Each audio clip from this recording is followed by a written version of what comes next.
Today in the cattle market, it was much higher. That snowstorm is just driving prices up. The channel continues to be to the upside, and kind of a surprise over the last number of sessions that the live cattle and the beef prices have been just moving higher.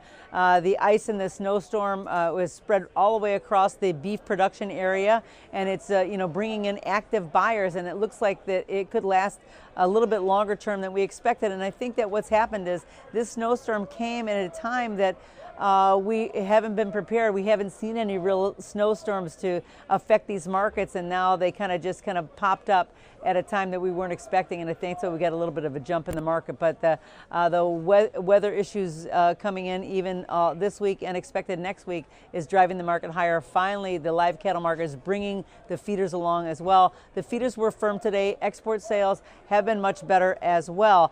Now, the feeders aren't rallying as much as the live cattle, but they're starting to inch along and maybe changing their optimistic momentum somewhat to the upside. But the sales overseas have been significant, and that's also helping the market and trying to get some of the heads turned in the feedlot manager areas to start to bid up and get something going. Now, the trading action in the futures and options is also has been somewhat friendly as well, with some spreads. And as we get to the last session on Monday, we're going to see fund managers stepping in and buying and getting long their positions and certainly balancing them out. So there could be a little bit battle back and forth on Monday. So we're going to be watching for that. Now, the hogs today were steady to some a little firm. Even the deferreds actually were off a little bit, but the bullish sentiment has really strengthened futures across the board. The prices in those deferreds is much higher, and that's reflecting the African swine fever